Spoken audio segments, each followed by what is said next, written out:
दोस्तों, मैं आपको सुनाने जा रहा हूं अपनी मंडली के सदस्य जमशेद कमर सिद्दीकी की लिखी कहानी चींटियां। जमशेद कंटेंट प्रोजेक्ट के एसोसिएट क्रिएटिव हेड है। इनका बचपन पुराने लखनऊ की गलियों में गुजरा और जवानी अभी दिल्ली में गुजर रही है। पत्रकारिता से मास्टर्स हैं और शायरी भी करते हैं। आइए सुनते हैं उनकी लिखी कहानी। सड़क किनारे वो बहुत पुरानी हवेली थी। कमजोर दीवारें, टूटी मेहराबें, जंग खाई कुर्सियों वाले दरवाजे और जालों से घिरी खिड़कियां। 20 साल से खाली वो इमारत कहते थे सदियों पहले किसी राजा ने बनवाई थी। फिर दौर बदला तो किसी नवाब ने खरीद ली। फिर न जाने कितने मालिक बदले। अब वहां कोई नहीं रहता था। अंदर बड़े बड़े कमरों में फर्श टूटा था और उनसे तकरीबन लटकती हुई छतें थीं। कमरे में हर तरफ चींटियों के गुच्छे थे और कुछ मकड़ियों ने भी जाले बना लिए थे। खोखली हो चुकी मसहरियां, टूटे हुए आईने और सड़ चुकी अलमारियां थीं। आंगन में एक पुराना आम का पेड़ भी था जिस पर मधुमक्खियों का छत्ता था। उस इमारत में इंसान तो कोई नहीं था, लेकिन फिर भी करोड़ों करोड़ों जिंदगियां सांस ले रही थीं। ये सांसें चींटियों की थीं। वो पुरानी हवेली यूं तो तमाम कीड़ों मकोड़ों का आशियाना थी, लेकिन खास तौर पर वहां 2 बस्तियां थीं, लाल चींटियां और काली चींटियों की बस्ती। ये चींटियों की दुनिया थी। दालान के बड़े से कमरे में जमीन से छत तक काली चींटियों की बांबियां थीं। दूसरी तरफ आंगन से लगे हुए कमरे में लाल चींटियों का बसेरा था। सालों से लाल चींटी और काली चींटियां बड़े अमन और मोहब्बत के साथ इमारत में जिंदगी गुजारती थीं। न कोई तनाज था, न कोई मुखालिफत। वो एक दूसरे की महफिलों में शरीक होती और सुख दुख में काम आती थीं।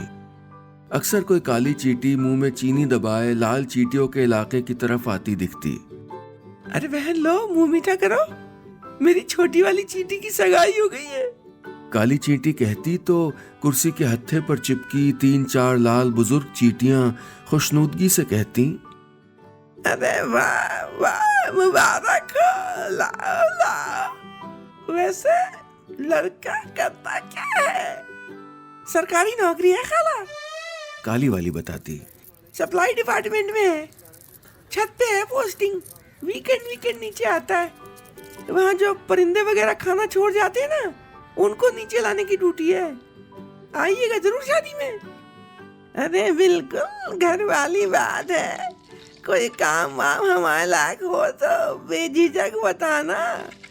वैसे मीठे में क्या क्या बनवा रही हो? काली और लाल चींटियों के बीच मोहब्बत दिखावे की नहीं, असल थी। लेकिन अफसोस कि इस अमन मोहब्बत को कुछ महीनों पहले वक्त की बुरी नजर लग गई थी। बात छोटी सी थी। आंगन में आम के पेड़ के छत्ते से गिरी शहद की एक बूंद दोनों के बीच फसाद की वजह बन गई। पहले कुछ नौजवान काले और लाल चींटों के बीच झड़प हुई और फिर धीरे धीरे लड़ाई 2 मोहल्लों की बन गई। अरे देख लेंगे हम भी, कम है क्या किसी से? काली चींटियां बांबियों में चल रही मीटिंग में कहती, और दूसरी तरफ दालान में सीढ़ियों पर सबसे ऊपर वाली सीढ़ी के किनारे बने एक छेद में लाल चींटियां कहती, पहले उन्होंने काटा, देखो अब तक सूजन है, दर्दड़ा पड़ गया हमारे। ऐसा नहीं था कि इस मामले को हल्का करने की कोशिश नहीं की गई थी। दोनों तरफ कुछ लोग थे जिन्होंने झगड़ा निपटाने की कोशिश की। इनमें से एक था चीटू। चीटू लाल चींटियों के एक बड़े मुअज्जब और शायरी पसंद घर का इकलौता चश्मो चिराग था। वो बड़े खुले विचारों वाला चींटा था। रंग वगैरह में उसकी दिलचस्पी नहीं थी। तभी तो खुद लाल होकर एक काली आंखों वाली खूबसूरत काली चींटी से इश्क कर बैठा था। चीटू गबरू जवान चींटा था। लाल चमकदार धड़, चेहरे पर उभरी 2 आंखें जिनके नीचे 2 खूबसूरत रोएदार हाथ।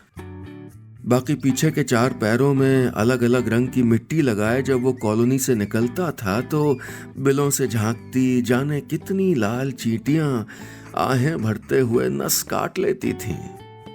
लेकिन चीटू का दिल तो काली काली आंखों वाली उस चींटी पर आ गया था जिसे लोग प्यार से च्यूटी कहते थे। च्यूटी शायद क्यूटी से बना होगा, ऐसा अंदाजा है। खैर, छत पर लटके रहने वाले चीटू के वालिद साहब शायरी का शौक रखते थे। अमन के दिनों में वो हर हफ्ते अपने खास दोस्त यानी मकड़ू मियाँ की निजामत में मुशायरा मुनक्किद करवाते। उनमें दूसरे मोहल्ले के काले चीटे चीटी शायर भी तशरीफ लाते थे और उल्टा लटक कर शेर सुनाते। इनमें अलमारी में रहने वाले उस्ताद शायर चीटा अलमारवी की शिरकत बड़ी अहम मानी जाती थी।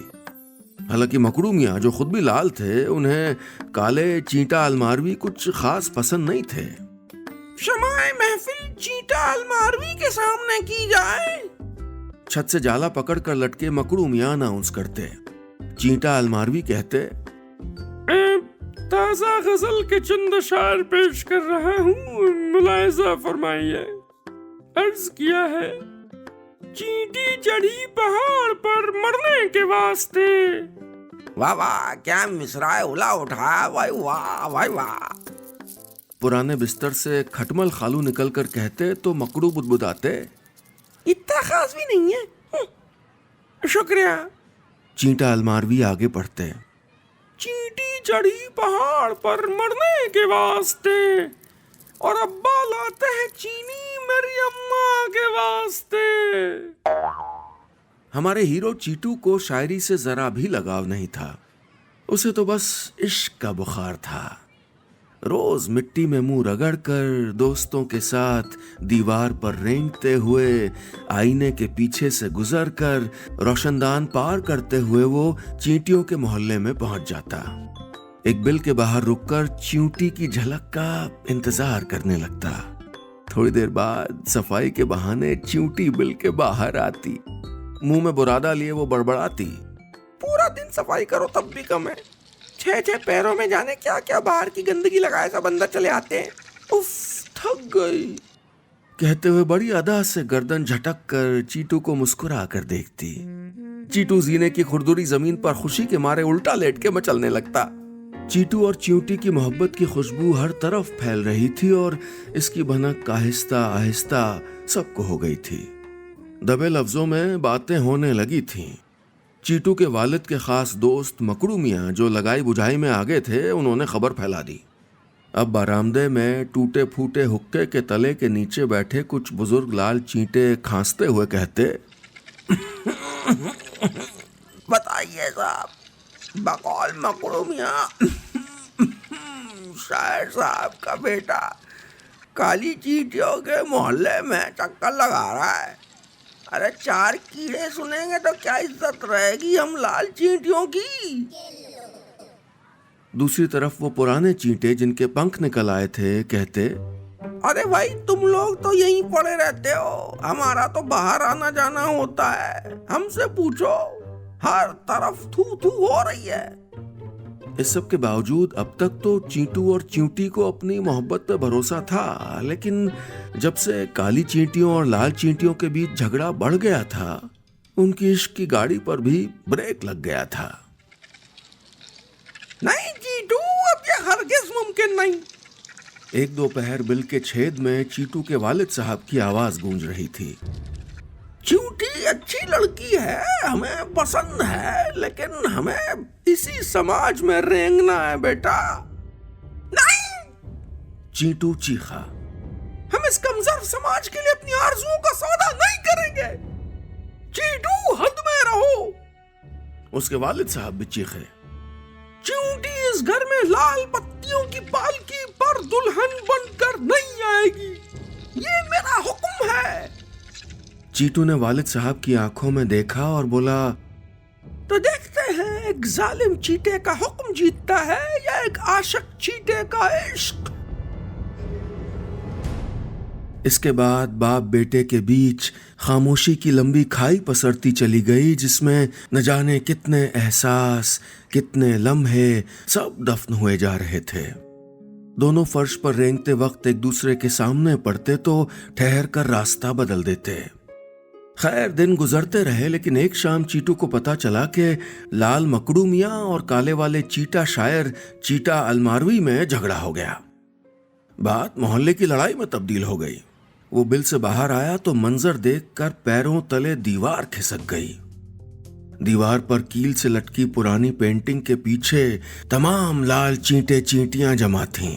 वालिद साहब भी थे और अपने मुंह से निकलने वाले तार के सहारे दीवार पर लटके मकड़ू मियां चीख रहे थे। बस बहुत वक्त हो गया, वक्त आ गया है इन काली चींटियों को सबक सिखाने का। अब जुल्म नहीं सहेंगे। मुंह में छोटे छोटे तिनके लठ बनाकर दबाए हुए हजारों लाल चींटे एक साथ बोले। चींटों को यकीन नहीं हो रहा था कि ये वही जगह है जहां किसी दौर में काली लाल चींटियां मिलकर दीवारों में साथ साथ छेद करती थीं। गुड़ का टुकड़ा मिल जाता था तो मिल बांट कर खाती थीं।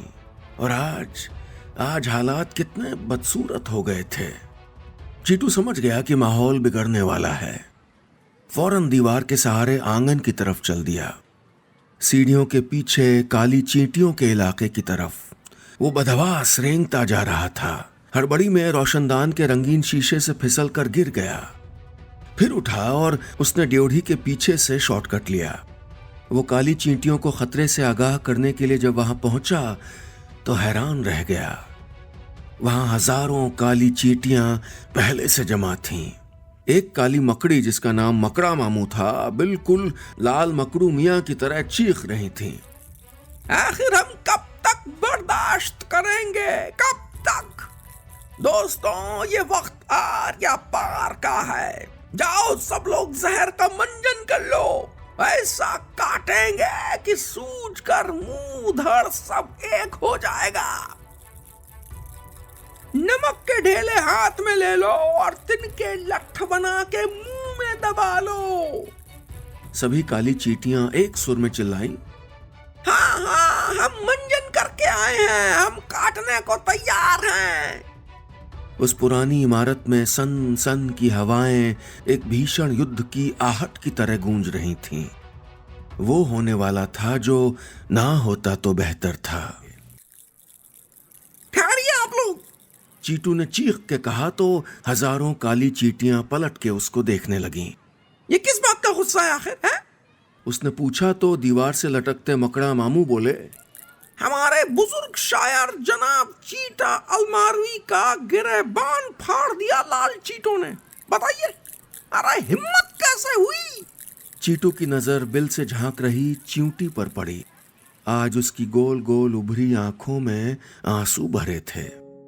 एक बुजुर्ग काले चींटे तिनके की छड़ी टेकते हुए आगे आकर बोले, चीटू बेटा, हम लड़ाई नहीं चाहते, लेकिन शहद की बूंद वाले झगड़े के बाद लाल चींटों ने हमारे चींटे चींटियों का रेंगना मुश्किल कर दिया है। जवाब तो देना पड़ेगा, जवाब। मकड़ा मामू गुस्से में चीखे। मुंह से जाले वाला तार निकालकर आगे बढ़ते हुए बोले, अरे सिर्फ जवाब नहीं, लाल चींटियों को खत्म कर देंगे। उनके अंदर की जानवरियत मर गई है। लालच में इंसान बन गए, इंसान। पता भी है कुछ? सब पता है मुझे, सब पता है। चींटू ने चींटी को देखकर हीरो की तरह दीवार पर रेंग के कहा, लेकिन क्या आपको पता है कि जंग से दोनों तरफ कितना नुकसान होगा? ये तिनके जो मुंह में दबाए हैं, ये तो सर्दियों में ठंड से बचने के लिए जमा किए थे ना। इसको लड़ाई में खर्च कर देंगे। अरे अपने नहीं तो अपने अंडों के बारे में तो सोचिए। चींटू की बात सुनकर सुगबुगाहट होने लगी। मकड़ू मियां ने हालात पलटते देखकर पैंतरा बदला। वो चीखे, अरे तो मर ही जाएंगे ना सर्दियों में, और क्या होगा? कायर जिंदगी से बहादुरी की मौत अच्छी है, क्यों साथियों? भीड़ फिर जोश में आ गई। तभी पंखे वाला एक लाल चीटा बोला, मकड़ू मियां सही कहते हैं, चीटू की बातों में मत आओ भाई। फिर चींटी की तरफ देखकर बोले, ये क्यों अमन शांति की बात कर रहा है, हमको पता है। अरे हम उड़ते उड़ते सब खबर रखते हैं। चींटी और चीटू की नजरें टकराईं तो आंखें छलक आईं। नफरत की हवाओं में मोहब्बत सूखे पत्ते सी कांप रही थी।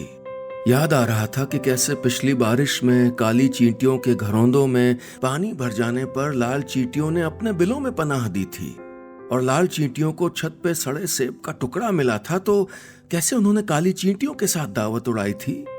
बहस मुबाहिस को कुछ वक्त ही गुजरा था कि लाल और काली चींटियों की दो आक्रामक कतारें आंगन से बरामदे और बरामदे से आंगन की तरफ चली आ रही थीं।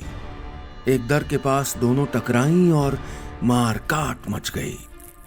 दीवार पर चींटियां चीख रही थीं। मारो मारो, अरे पैर पकड़ो पैर, अरे पलट के काट दिया रे। गुसलखाने के फर्श पर बुजुर्ग चींटे चिल्ला रहे थे। ये देखो नाली में घुस रही है, पकड़ो पकड़ो, दांत घुसा लो दांत, अरे डंक मारो डंक। रोशनदान पे पंख वाला चीटा साथी चीटे पे गुस्सा आ रहा था। अमा लट्ठू उधर चलाओ यार, हमारी आंख में मार दिया तुमने। मारो मारो, काटो, बचने न पाए। ये चीख पुकार हर तरफ गूंजने लगी। लाल और काली चींटियों के जत्थों में किसी का सर टूटा, किसी का पैर, लेकिन दोनों तरफ मकड़ा मामू और मकड़ू मियां बड़े आराम से अपने अपने जालों में लटके ये तमाशा देखकर मुस्कुराते रहे। फसाद शहर में हो या सरहद पर, हासिल सिर्फ बर्बादी होती है। जंग से कभी किसी को कुछ नहीं मिला तो चींटियों को कैसे मिलता।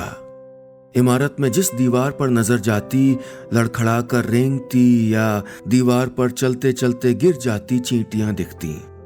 काफी चींटियों की मौत भी हुई जिनके मुर्दे जिस्मों को मकड़ियों ने सफाई के नाम पर चट कर दिया। कुछ बुजुर्ग चींटों ने मकड़ू मियां से गुहार लगाई कि वो जाकर मकड़ा मामू से बातचीत करें ताकि तनाव कम हो।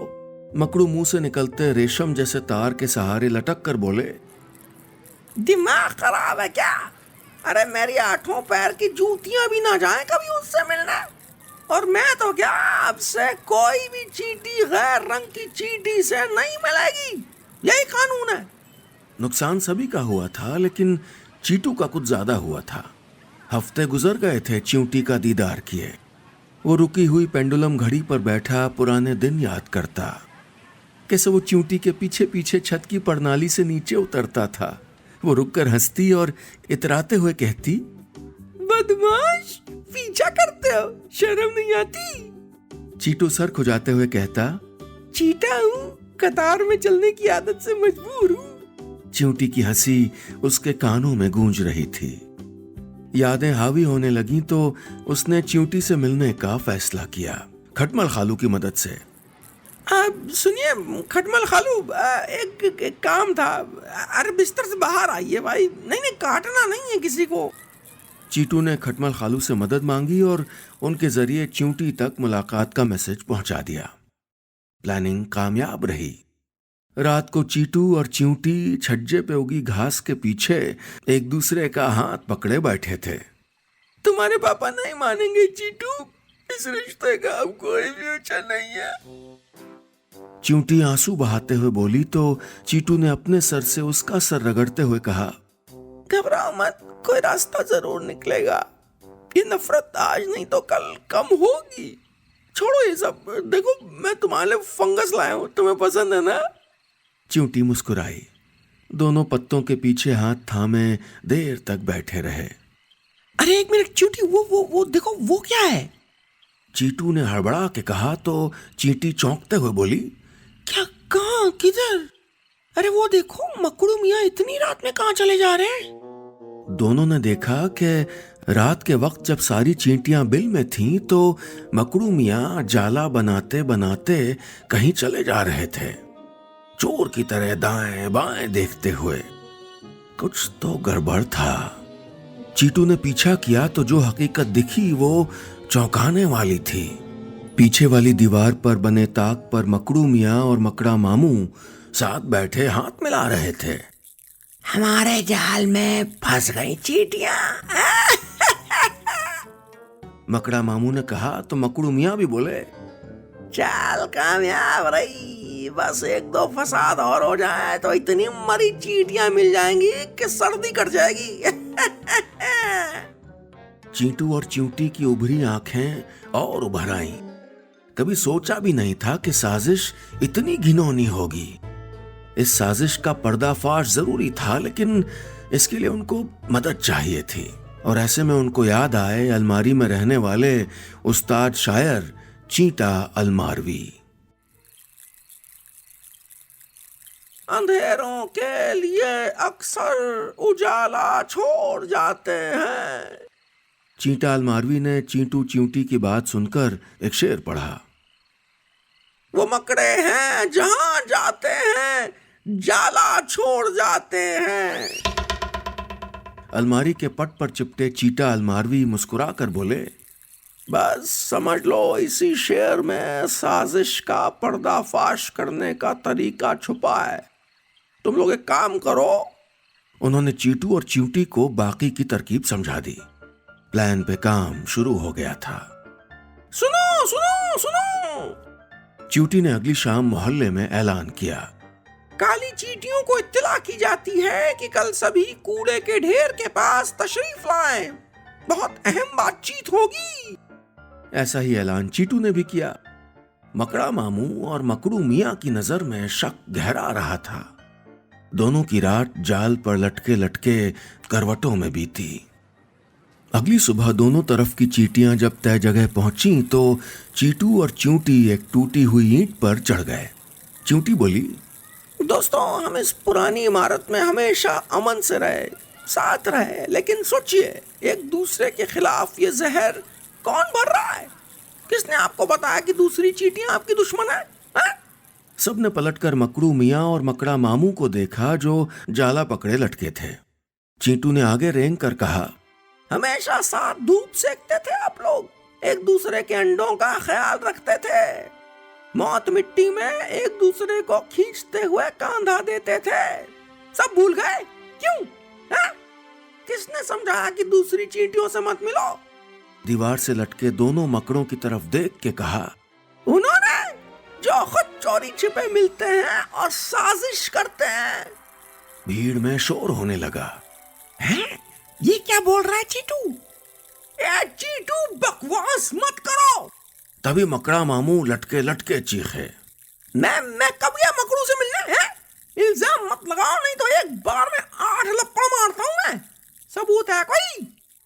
सबूत ये रहा। तभी चीटा अलमारवी साहब ईंट पर रेंगते हुए आ गए। उनके हाथ में मकड़ी के कुछ जाले थे। बोले, साहिबान देखिए, ये जाले मुझे कल पीछे वाली दीवार के ताक पे मिले। दोनों मकड़ों ने घबरा कर एक दूसरे को देखा। अलमारवी बोले, मकड़े बिना जाल पर लटके कहीं नहीं जा सकते। ताक पे मिले जालों के इन रेशों का जब मैंने पीछा किया तो इसके तार मकड़ा मामू और मकड़ू मियाँ से जुड़े पाए। यानी कल रात इनकी मुलाकात हुई। ये दोनों मिले हुए हैं। उन्होंने दोनों मकड़ों की साजिश के बारे में बताया तो दोनों तरफ की चींटियों के होश उड़ गए। कुछ लोगों ने फौरन जाकर ताक पर चिपके तारों का पीछा किया तो इल्जाम सही पाया गया। ये बात काले लाल सभी चींटे चींटियों की समझ में आ गई कि दोनों मकड़ों का दिन ब दिन वजन क्यों बढ़ रहा था। हम एक हैं और हमेशा एक रहेंगे। च्यूटी ने ईंट पर खड़े खड़े चींटू के वालिद की तरफ देखकर कहा, ये वाकयात, ये हादसे हमें एक दूसरे से पराया नहीं कर सकते। उन्होंने शर्मिंदगी से सर झुका लिया। च्यूटी बोली, नफरत किसी एक लम्हे में भारी पड़ सकती है, लेकिन जीतती तो मोहब्बत ही है। कुछ देर बाद मकड़ा मामू और मकड़ू मियाँ अपने जाले समेट कर भाग रहे थे। दूसरी तरफ भीगी आंखें लिए चीटू के वालिद चीटू और च्यूटी से गले लगकर रोए जा रहे थे। और इस सब के बीच शायर चींटा अलमारवी प्रेमी जोड़े को देखकर मुस्कुराते हुए बुदबुदाए, बहते हुए पानी पे रवानी लिख देना, किसी के नाम तुम भी जवानी लिख देना। और कोई पूछे इस दौर में मोहब्बत कौन करता है, तो चीटू च्यूटी के इश्क की कहानी लिख देना।